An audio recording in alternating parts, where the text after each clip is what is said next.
Welcome. My name is Jennifer and this is Governing Watch. First, I want to take time to thank everyone for their patience. I did have to re-record this video, so it's up later than planned. So let's get started on this week's conversation. Government and politics has become a big part of our daily lives, and Governing Watch will be taking a fact-based look at what is happening in the legislative branch. We'll discuss all of the activities of the week and spend time on one particular bill, resolution, or topic. One of the reasons that I want to focus on what is happening in the legislature is that it has a large effect on our everyday lives, but does not always garner the attention of the public like the executive or judicial branches do. Congress is responsible for many things that impact us because they're voted to represent us. So let's talk a little bit about what powers they're granted through the Constitution.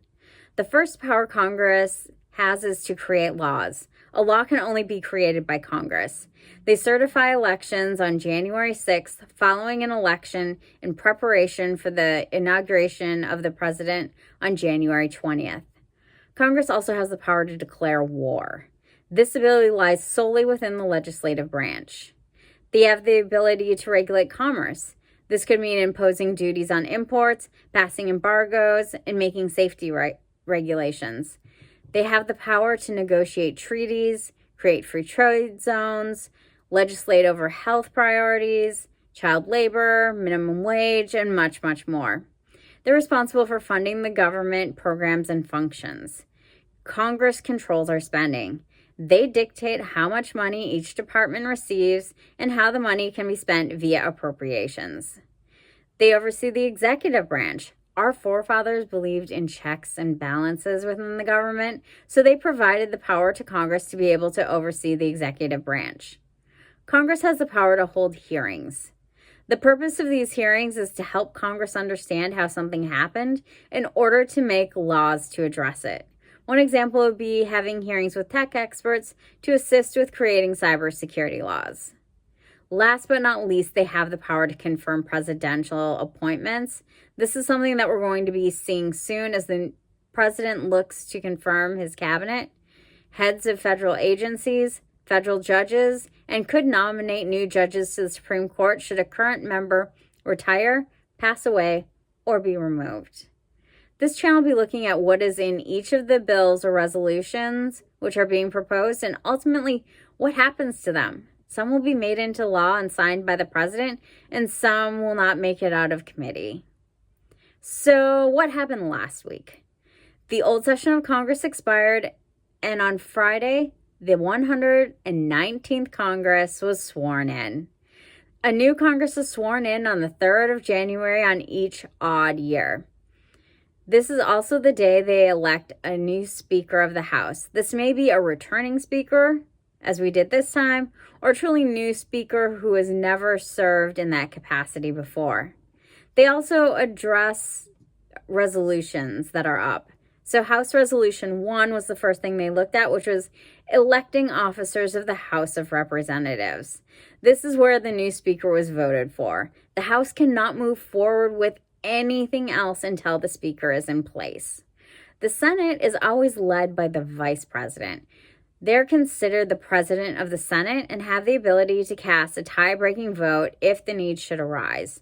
There can be ties because there are 100 senators and the voting could break 50-50. House Resolution 2. Sum this up, they just let the Senate know that they had a speaker and a clerk for the new session. House Resolution 3. This authorizes the speaker to appoint a committee to notify the president of the Assembly of the Congress. Really, essentially, it just lets the president know that they have started a new session. House Resolution 4 authorizes the clerk to inform the president of the election of the speaker and the clerk. House Resolution 5, adopting the rules of the House of Representatives for the 119th Congress. More information will be provided as part of the summary at congress.gov. And once that is available, I will go ahead and take a look at it and see if there's anything that we need to cover in it next week. House Resolution 6, fixing the daily hour of meeting of the first session of the 119th Congress. This is really just setting up their meeting schedules for the new session. House Concurrent Resolution 1. This is regarding consent to assemble outside the seat of government. This refers to the ability to meet and discuss bills in committee before they're brought to the floor. If a bill can't survive a vote in committee, the vote is generally not brought to everyone to vote on, since the chances of it surviving are very slim. Each committee has one more member from the majority in comparison to the minority, which is why if a bill is unsuccessful in committee, it will not move forward. Senate Concurrent Resolution 1.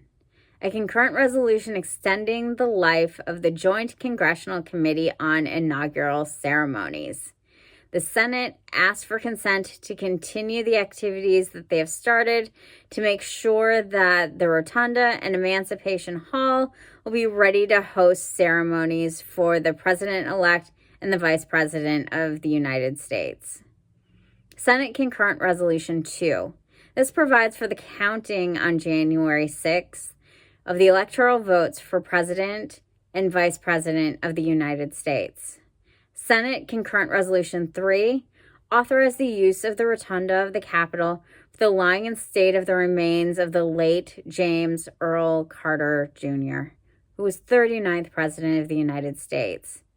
This is occurring on Tuesday and Wednesday of this week, and that was due to the Capitol not being available on Monday. Some of the resolutions are being carried over from the last Congress in order to finish up activity related to it. There does have to be a formal resolution for any activity taking place in the Capitol, and it has to be agreed upon by the majority of the newly sworn members.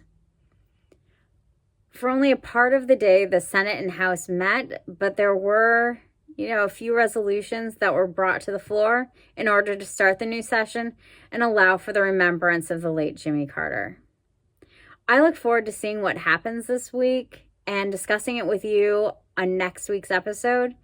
During any of these videos, should you be concerned about a bill or resolution, please reach out to your representative or senator. This is the only way for you to voice your concern about topics that are going to be impacting your life.